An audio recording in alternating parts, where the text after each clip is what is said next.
Yo, yo, yo, welcome back to the Out of the Box Show. I'm John Wallace alongside my co-host, Rory Luke. James Luffey is on vacation this week. He decided to kind of parlay the collective vacation that we took last week and parlay his own personal vacation into this week. So although Luffey is – where's he at? The Florida Keys, the Bahamas? I actually have no idea where he's at, but I know he's somewhere cool. Do you know, actually? I have no clue either. I didn't even know he was out of town until we texted to get ready for the show, and he was like, "Yeah, I'm not gonna be able to make it this week. He's on island time because he's an island boy." But we have a packed show nonetheless. This is kind of a hodgepodge episode. Now that college baseball's over with, we're in the dog days of summer, the dead zone before football season. But don't worry, we got you covered. We're gonna talk a little Pels picks. The pick is in. The first round, the Pelicans selected.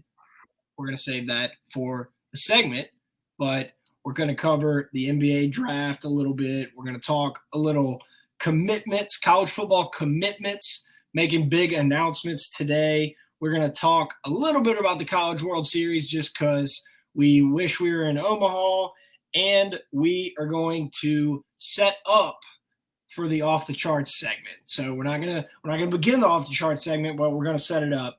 Then, as you always know, the House Always Wins segment, presented by the House Bar in Tigerland. But before we get to all that, I want to give a huge shout out to the Boot Crew Media Network. Boot Crew Media Network is on fire right now. Make sure to sign up for the Boot Crew Media Golf Tournament. We're fielding teams, and hopefully last year we weren't able to make it. Hopefully we will all be able to make it out there. We are busy. Rory's is going to be especially busy with his career and his son on the way, but we're going to do our best to make it out there. It's going to be a fun time. Make sure to sign up for the Boot Crew Media Golf Tournament and to follow Boot Crew Media, bootcrewmedia.com, and on social media at Boot Crew Media. Also, the best thing that you can do in the same way – damn, I messed that up. In the same way that following the Boot Crew Media Network is the best thing that you can do, Blaine Loop is the best guy that you can get to be your realtor. He wants to be your friend, your neighbor, and your agent. He wants you to call or text him at 504-858-0031 for all your housing needs. He will come to Baton Rouge. He will go to the surrounding areas. He is not just in New Orleans. He lives in New Orleans, but that's what's so great about Blaine Loop. He will make the drive to make your life easier.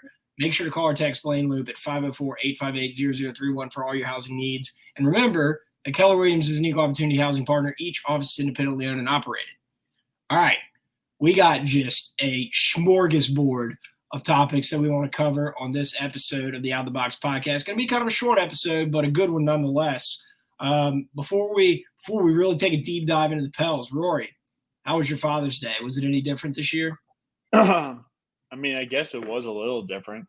I mean, well, not really because I'm not a father yet, but soon to be father. So I appreciate all the happy Father's Day well wishes, we can call them, I guess, I got. But yeah. How do you feel that it's going to be your last Father's Day, like not only appreciating your fathers and forefathers, but you will fall into that lineage as the circle of life continues? I don't know. The thing is, it almost feels like, it's like a teetering zone. It's like I'm, almost more than halfway there, like 2/3 away there to being a father, but not yet a father. But there's still like an understanding. And so more than last Father's Day where there was nothing for me, and less than next Father's Day, obviously. So. Yeah, I mean, just the way I think about it, there's no way I can raise a kid right now in my current state. But I know you're going to do great. Not to put any pressure on you. But, well, good. I'm glad you enjoyed your Father's Day. We hope all of our out-the-box dads out there listening enjoyed their Father's Day. We could not be more thankful for you guys. All right. The pick is in. And I got a couple questions, Rory. As y'all know, the NBA, out of the big three, and among other sports. I'm just not as well versed in the NBA as you guys. But Yeah. Pels selected guard Dyson Daniels, round 1, number 8.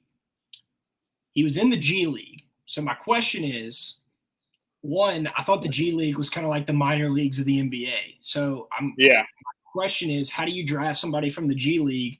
And two, like, is this a good pick, given that it's not a traditional, come out of college after 1 year at Kentucky and be the 8th pick? Okay, so Dyson Daniels. I mean, I guess we're probably talking to a few people here that are, let's say, basketball or NBA ignorant. I don't know if ignorant's the right word, though, because ignorant is kind of derogatory. Naive. Is it naive? Could it be naive? Naive, NBA naive. So Dyson Daniels came from the G League Ignite, which started last year, and it was pretty much a way for kids to come out of high school and play in the G League instead of going to college. And so they'll get paid to play in the G League, can make a little money, and then get drafted from the G League. So can you get drafted from the G League if you didn't come straight out of high school into the G League? So if you have to be under 22 to be draft eligible. So there's obviously people in the G League. It is like the minor leagues for the NBA. There's people in the G League that are Pelicans players or Lakers players. There's people that have been drafted by the Pelicans playing in the G League. Example, Javonte Smart, drafted by the Heat last year, played a lot of G League basketball, played against Dyson Daniels. But there's people like Dyson Daniels who came from Australia, came from high school, and went to the G League because, I mean, he felt that was the best option for him. There's basketball. You can play basketball in New Zealand. They have a good league. He could have went to college. St. Mary's is a big Australian pipeline. But he went to the G League, which, like I said, became an option 2 years ago. So this is the second class of G League Ignite players. And it's all kids. Dyson Daniels is 19. So it's the same age as your one and done guys. They, instead of just going to college, they went to the G League. And, the G League thing might fall off with NIL really coming to the forefront. I think a lot of people went G League because they saw it as a better option, an option to get, guaranteed money and play against, NBA level competition. You're playing against grown men, unlike college where the oldest person you'll see is like 24, maybe at max 25. You're in the G League, you play people, all over the spectrum. Could be young guys, could be old guys trying to make it to the NBA, fighting to make it to the NBA. So there's an argument to be made that it almost better prepares you. I mean, I don't know if I believe that argument, but there is an argument there. It's almost the same thing.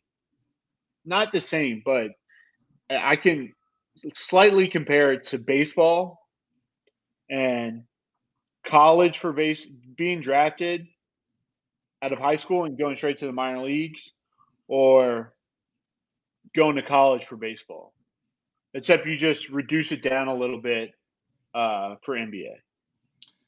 So I guess my thought was like in favor of doing that out of high school would be, and I don't want to keep rambling on about just like the process of it. We want to talk about the Pels and Dyson Daniels and whatnot, but I guess my thought process would be, is the money you're getting paid in the G League kind of like in the minor league? You're just getting paid like not good at all. Like you get a little stipend to eat when you go on the road and all that, but it's not near the money that you're going to make in the NBA. Maybe NIL deals, if you're really that talented, maybe an NIL deal might be more. But on the flip side, if you join the G League right out of high school, you don't have to go to class. So that probably would have been a great option for a guy like Ben Simmons, who it was very well known that he didn't like going to class. Not that going to class is like the only thing that you got to do as a student, but it was just well known he had issues, with the school part of playing college basketball. So under like normal circumstances, so a guy like Javonte Smart, Tremont Waters spent some time in the G League, just some LSU guys. Those guys are not making the big bucks.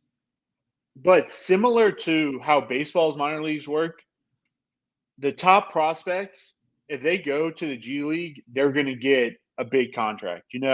For example, a guy like Jalen Green. Jalen Green was a top prospect, and he's like the front man of this. He's the guy who really did it and kind of started with the G League Ignite. He got drafted last year. He was a rookie last year. He got drafted in 2021. In 2020, he was a top prospect and got a $500K signing bonus to go to the G League. Goes to the G League, spends a year in the G League, and he was drafted 3rd overall to the Rockets. So that's kind of like the reasoning why an American player might choose G League over college basketball. There's just more guaranteed money. You live a pro lifestyle, which is obviously different. But some people want to go to college, want to have that experience. Like you were saying, Ben Simmons would be a guy that would go G League now. But there's also people like Zion who loved his time at Zook, loved playing in front of fans, loved going to March Madness, and being a part of that college experience. So I think it's to each its own. Neither is a bad route. And a guy like Dyson Daniels, coming from Australia, I think it's easier for him to go to the G League rather than going to college. Just because he's foreign, it's a little bit of an easier transition. You become a pro, and I think it's just a more simple transition than it would be for him going to college. Him going to college. Also, I want to say, and I'm going to look this up. Let me see. Yeah. So Dyson Daniels played professional basketball in Australia before coming to America. So that's a guy, he probably couldn't even go to college, So instead of, and you have to be 19 or you have to be a certain age to get drafted. So you have to wait till that age, whatever prospect you are. If you're an overseas prospect, you have to be a certain age. If you're in college, you have to go to 1 year. You have to be pretty much 1 year out of a normal high school age. So for a guy like Dyson Daniels, he plays professional basketball in Australia. Wants, better competition, kind of show himself. So comes to America, plays for G League Ignite, and play really well. So to show how ignorant I was, when the notification popped up on my phone, it said Ignite G Dyson Daniels selected by the Pelicans. I thought Ignite meant like that he was like a fire guard. Like a fiery guy. I thought he was just like so great. He just ignites a team to win. But as far as the Pels go, like how much of a difference is he going to come in the coming years and make for this team? Well, I think, I've done like a decent amount, actually pretty much a good bit of research with the Pelicans being the 8th pick. And I think that this was my number one guy once we got the 8th pick. I love this pick. He's got the pedigree. His dad's from America and ended up playing Australian basketball. And that's why he's born in Australia. He's American descent. His dad played at NC State, played basketball. So he's got the pedigree, but he is long, plays a guard position. He's long. He's 6'7" in shoes, and with a 6'11" wingspan. A guy who can dribble, pass, plays amazing defense. He's going to slot in very well next to C.J. McCollum as that second guard, and really going to smother guys, especially on the defensive end. Him, Herb Jones, are gonna blend very well. It's a guy that, similar to Herb Jones, has the defensive instincts. Hey, I'm busy. Hey, I'm recording a podcast. I'll be done in a little while. Yeah, sorry. So that sounded really cool just now. Anyway, back to your thoughts. So what I was saying is, he's a guy like Herb Jones, to where he has a defensive IQ, a high basketball IQ, plays really smart on the defensive end, blocks shots, even at the guard position, stays in front of guys. It's kind of like almost a perfect fit on the defensive end with Herb and CJ McCollum. With McCollum being, a minus defender, this really adds another plus defender to your lineup and gives you some options. I mean, he's long. The Pelicans could start CJ at the point guard, and he's your shortest guy at 6'3". Everybody else is 6'7" or above. You bring Zion back, this guy, you're just kind of full of like long athletic players.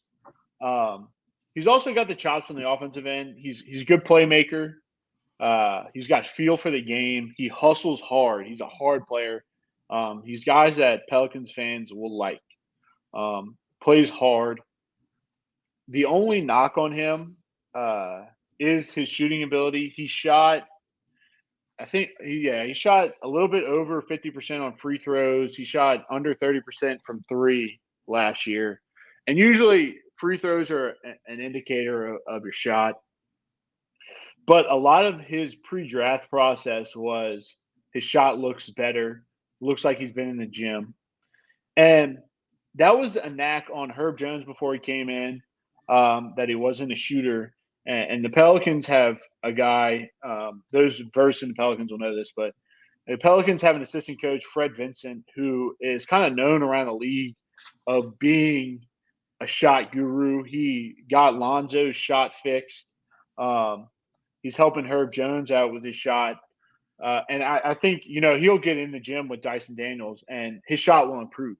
I don't know if it'll ever be a plus, but if it does become a plus, the Pelicans got to steal at 8. This guy is a very good player, very good pick for the Pelicans. And he also has high upside. It's a guy that, the Pelicans picking at 8, they hopefully won't have another pick that high for a long time. They have depth at pretty much every position.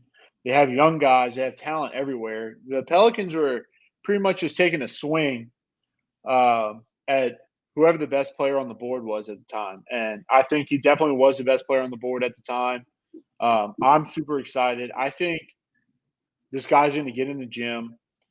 His shot is going to be iffy at first, but I think it's going to come around. And if this guy develops a shot, he will fit into the Pelicans lineup perfectly, and really be a very good piece on this team going forward. I'm super excited. I love this pick. This is a guy I wanted at 8. I think it's a great fit, and I'm super excited. Beautiful. That was fantastic. I'm actually proud of you that you know this much information on this G League player. I had no idea, never heard the name before, but it does seem like the upside on the Pelicans is there, right? The depth. But at the end of the day, every Pelicans fan just wants Zion to come back, be healthy, and play the majority of the season. Yeah, and the thing about the Pelicans this year, especially if Zion's back and healthy, like we think he will be, I mean, a guy like Dyson Daniels doesn't even need to contribute, We don't even need him to play minutes. You put Zion Williamson, the Zion that we know, on last year's Pelicans team, on this next year's Pelicans team coming up with Herb Jones, Trey Murphy, guys like that making second-year improvements. I mean, this is a contender in the West, a top 5 seed. Um, really a team to be watch out. And then you add on a Dyson Daniels at 8, and whatever he gives you is extra, It's just it's a cherry on top. And he could give you a lot. So, just very excited. Funny story, my Not on Herb Jones shirt from Pros Pels Talk that I ordered. I generally I get home from work and I change, right? Change into some more comfortable clothes. I can't wear khakis all, from the time I wake up to the time I go to sleep. So I change, whatever, change into a t-shirt. Well, generally, sometimes I will wear the same t-shirt consecutive days in a row because I get home, put it on for like a couple hours, and then I go to bed, right? So anyway, my sister, long story short, has been staying over here while they move into a new house, and she asked me, like, she said, "Have you washed that shirt in 2 weeks?" The answer was yes, but she didn't know that I had washed it, and I did wear it consecutive nights. And she finally asked, she was like, "I see you wearing that shirt every day," and I'm like, "Well, got to support Herb, the Pels, and Pro Pels Talk." So that being said, a lot to look forward to. The NBA draft's just getting started, so maybe if the Pels pick up a few later round picks, we can kind of break those down next week. Want to get on to a little bit of other news, kind of shift gears. We're shifting gears very abruptly this week. There's just a lot of random topics that we gotta hash out. But before we do all that, want to give a huge shout out to Workbox LLC. Workbox LLC provides access to storage containers, dumpsters, portable toilets, shipping containers, and restroom trailers in Louisiana. You see them all around town at construction sites, parties, wedding venues, you name it. If you're tearing down your house, if you are renovating your house, if you are building a house, get you a Workbox roll-off dumpster, get you a storage container, and a porta potty. You can pretty much do the triple threat with Workbox LLC. They got everything you need to make your life easy. Make sure to hit up our boy Martine at 225-343-4886. That's 225-343-4886. Shout out Workbox LLC. I hope I did okay with that ad read. That was like one of the few times. It's normally always Luffey. All right. You did great. Let's talk about it. Arch Manning to Texas. Initial thoughts. Well, I mean, I'm surprised. I thought it was going to be Georgia, but I mean, we knew it wasn't LSU. It was never LSU. As much as people wanted or hoped or thought, it was never LSU. I think, especially with Ed Ogeron, I think then, the Brian Kelly staff had a little bit of step, but it was too little too late. Maybe if Brian Kelly's here for the whole of his recruitment, it might look a little different, but still, even then, I really don't think it's LSU. Texas will be interesting. I mean, he'll have to sit his first year behind Quinn Ewers. Ewers. I don't know how to pronounce that dude's last name. But 2025, Arch Manning's junior year, will be Texas's first year in the SEC. So, I personally, I don't know why you'd want to go to Texas. But hey, I mean, I guess you don't want to win a national championship, but you want to make a lot of NIL money. Well, the upside is, yes, that the NIL money definitely has something to do with it. Texas is a big name. Texas has been looking to get back on the map, honestly, since Vince Young was there. I think it makes sense for Arch Manning because he wants to go in there and shine. He is doing what he can to make it to the NFL, right? And there's really besides Notre Dame, there's no bigger brand, in college football. Right. The brand's there. That's what the Mannings are all about. Obviously, he was not going to come to LSU with 4 starting quarterbacks that, short of Walker Howard, who will be a starting quarterback and a very good one at that. These guys that we have, our quarterback room is just too full. And a Manning is not going to come sit for 2-3 years like Miles, not going to come sit for 5 years like Miles Brennan did to get to to get some playing time. So things like Bama and LSU, like I feel like it's just a homer pipe dream. I do think he is going to shine at Texas. And honestly, I told somebody this today. I kind of want Texas to be good, right? Because we like you said, the addition of them and Oklahoma to the SEC in 2025. Like, I mean, you want them to be good to make the conference overall better. It will be interesting if I don't know how the schedule is going to play out or when not, and I don't know where Texas and Oklahoma are going to fall as far as the East and West, but it would be cool to see like a showdown between Walker Howard and Arch Manning in Tiger Stadium, right? So I think it's an interesting pick. I don't think it's very surprising, but I do think that I think it was the right call for him, and I think he's going to shine there. Something on the topic of transfers, talk about for a second. LSU picking up the transfer from Baylor. I don't have his name on top of my head. I just thought of this segment, and I don't remember his name, but I'm looking it up. Shortstop. I can tell you're Googling it right now. I am. Jack Pineda from Baylor, hit over 300 last year. Solid addition to the infield. Losing a lot of infield guys this year. Will Safford gone after opening day starter. Will Safford, which, I mean, people aren't going to like this opinion of mine, but I don't care. I'm glad he's gone because I'm so tired of people in the fall saying that Will Safford's legit, and then he comes in and he looks terrible. He's also like max 5'3". Okay. I think he's probably taller than that, but okay. 5'6" at absolute max. But hot take there by me. But also Jacob Hasty gone too.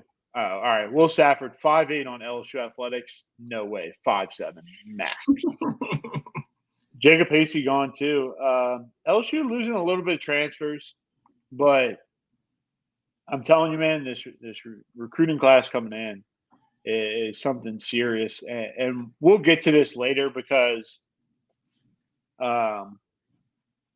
with baseball, you have the MLB draft, which is until late July. We have all summer to talk about whatever we want, and you don't really know who's coming in until then. But I mean, the guys that they have in this recruiting class are very solid. It's a very good class, so. I don't know. The future is still bright for LSU baseball. Sick. No doubt. I think Jay Johnson knows what he's doing. I mean, the transfer portal is Jay Johnson's biggest friend in this regard. You have your players who were great to the program. I don't know if we mentioned it last week. Cranford, DiGiacomo, and there's plenty more that are going to depart. We knew that going into the offseason.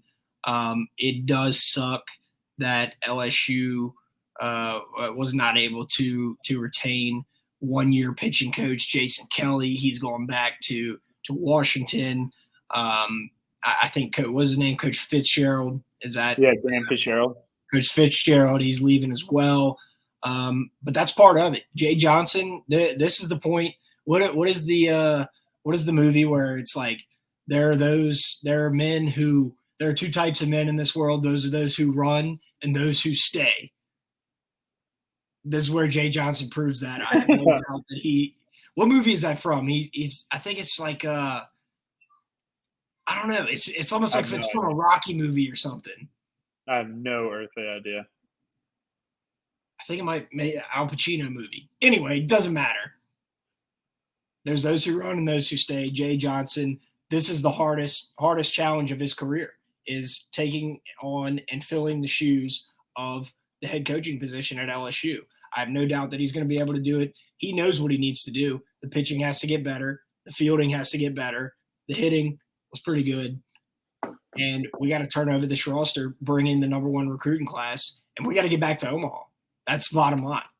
And I think the steps are being taken, and it stinks as being LSU fans expecting year after year to be competing. But hey, we made it to a super regional. We made it to the regional in Jay Johnson's first year. We were hanging on until the very end. We made it to Game 7, right, with no Friday and Saturday night guy. The future's bright, and we're going to keep saying it. And it's pointless to say, but I could not be more excited. Especially shout out! I just got a notification on my phone from the Advocate. Everybody by now who's watched the College World Series has noticed the LSU fan, Mr. Ed Sexton, sitting in the front row behind home plate.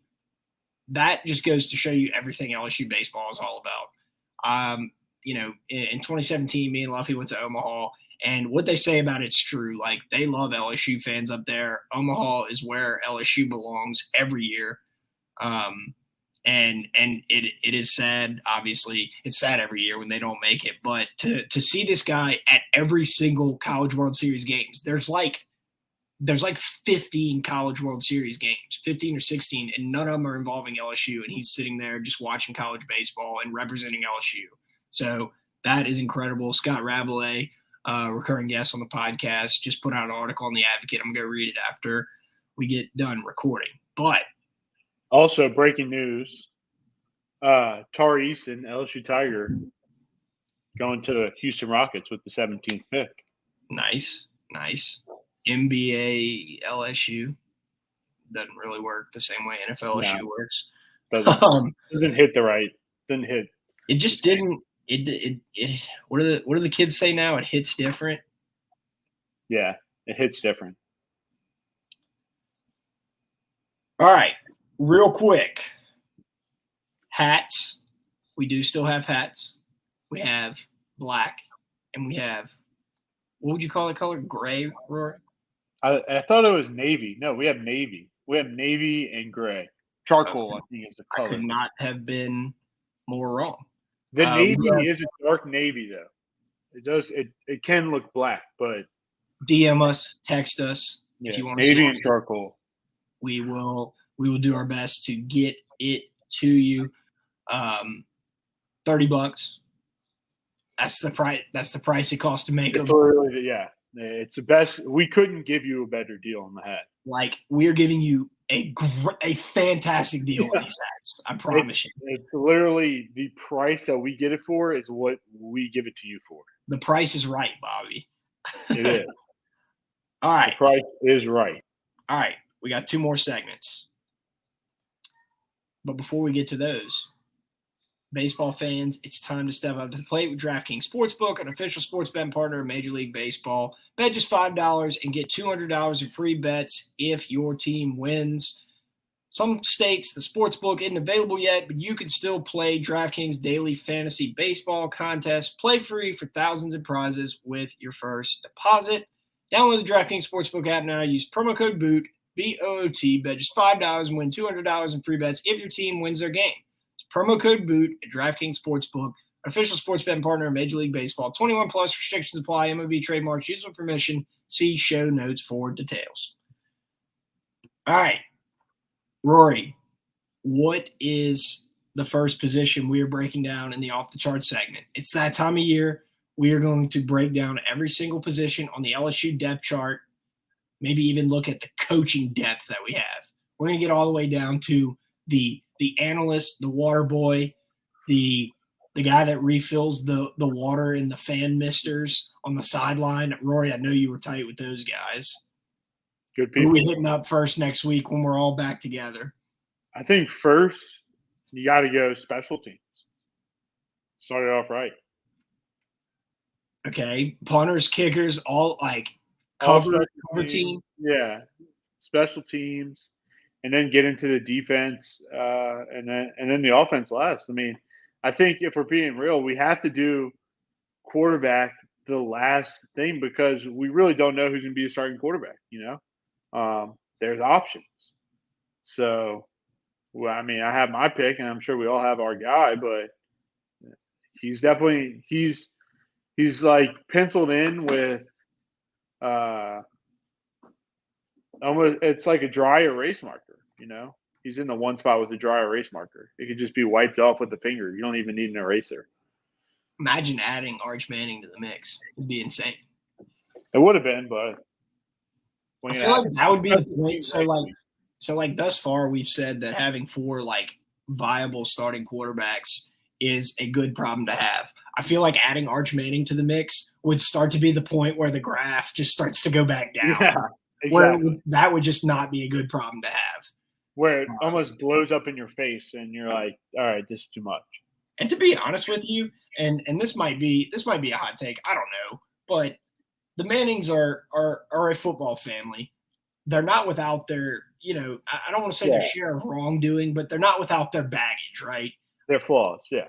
Honestly, I'm kind of okay with avoiding that whole like limelight deal, like that whole just like insane expectation of and reputation to fill, right? No, yeah. I mean, if you think about it, there really hasn't been a quarterback that has been this hyped in a very long time. I mean, people were excited about Arch Manning when he was in 7th grade. That's what I'm saying. Like, I don't need another expectation. It almost feels like, I mean, and it's probably bigger than that, just because it's the hype around high school players and stuff has only gotten bigger. But it feels like Dylan Moses. Remember when Dylan Moses 8th grade, 8th grade offer, and he was like the first 8th grade offer ever on the cover of ESPN when people still bought magazines. Like Dylan Moses was huge, and he turned out to be a decent player for Alabama, but that was it. I fanned out after that. It feels like that level of hype, and he did tailor off a little bit after 8th grade. I don't think he ended up being number 1 player in the nation, but he was close. But there's an insane level of hype. I mean, all eyes are going to be on Texas, especially if Arch Manning doesn't play freshman year. Texas losing a game, people are going to be calling for Arch Manning. So it's going to be a lot. So, it'll be interesting to see. And like you said, while we would have loved to have Arch Manning, there's the devil's in the details. Remember when LSU went to Texas and waxed them? Yeah, that was great. All right, that was great. Let's get on to the House Always Wins segment, presented by the House Bar in Tigerland, and Rory's going to tell us all about the House Bar in Tigerland. Shout out to the House Bar in Tigerland, still kicking it over the summer. Today is Thursday. At the House Bar in Tigerland, deals all summer long. You can follow them over on Instagram at House Bar in Tigerland or on Twitter at Tigerland House. Haven't been there in a while. Probably going back next week though. So come see me next week. 4th of July weekend next weekend, which is kind of crazy. Hey, now that you say that, sorry to interrupt. Our boy is going to be not debuting, but fighting again. I saw that today. He's going to be fighting again. No, I think you don't know who I'm talking about. No, I'm talking about another one of our boys is going to be competing on July 4th. Oh yeah, you're right. Forgot that's coming up. Dude, we have so many famous friends now that we've had on the podcast, but our boy Joey Jones. We'll have to repost a bit of our episode when he comes up. But our boy, speaking of the House Bar in Tigerland, will be UFC sponsored by the House. Well, it was sponsored before he went UFC. AJ Fletcher fighting in UFC 278 August 20th. Where we got to go. I don't know. It doesn't it's in say. Vegas. We'll play with it on the out the box card. That doesn't exist. That definitely does not exist. Salt Lake City. That's interesting. Oh, Usman's fighting. Take a little road trip. Yeah. Usman versus Edwards 2 is on the card. Interesting. That'll be interesting. Interesting. All right, let's get to the House Always Wins segment. Last week, or 2 weeks ago, no show last week, Picked the Mets to win the World Series. Still on that pick. This week, I'm going Ole Miss to win the College World Series. Damn it, minus Rory. 125. It's probably what you were going to. It's the only thing we can really bet on at this point. But I like Ole Miss. They beat Arkansas. Arkansas was my pick. I had Arkansas at plus 2,300. It was $15 to win like 3-something. And I had $100 cash out today, and I skipped it. I should have taken the cash out, should have taken the easy money. Skipped it because I thought Arkansas would win today. Ole Miss won, which means de facto that Ole Miss is my pick. Also, when it's baseball, I think I cheer SEC. Also, Mike Bianco. You got to go Mike Bianco, LSU grad. As much as I don't like Ole Miss, when it comes to baseball, I'm pretty much all SEC, besides like maybe A&M. But Ole Miss versus Oklahoma, soon to be. We were talking about football, SEC. This is soon to be baseball SEC as well, adding Texas and Oklahoma, which is probably two of the best non-SEC teams in the country to the SEC. SEC baseball in 2025 is going to be absolutely insanity. Well, it's just crazy that like if this were 2025, 6 out of the 8 teams in the SEC would be at the College World Series. Yeah, so, I mean that's insane. That and the other what? Notre Dame had to beat an SEC team, and then what would the other team be? Stanford. I don't know who Stanford beat in the Super Regionals. Right. But yeah, I mean, we're like cornering the market, which I'm kind of conflicted on. But yeah, it's worrisome for sure. They beat Connecticut. They beat UConn. So that was the only non-SEC Super Regional if it were 2026, because they come in 2025 at like mid-2025 after sports. So 2026 baseball season will be a crazy year, for sure. But do you have another pick now that I know I definitely just took your pick? So well, I just started searching picks on the DraftKings Sportsbook, and I was just curious. They have a league winner bet. So you have the NL and the AL, and then it breaks it down even further into like divisions.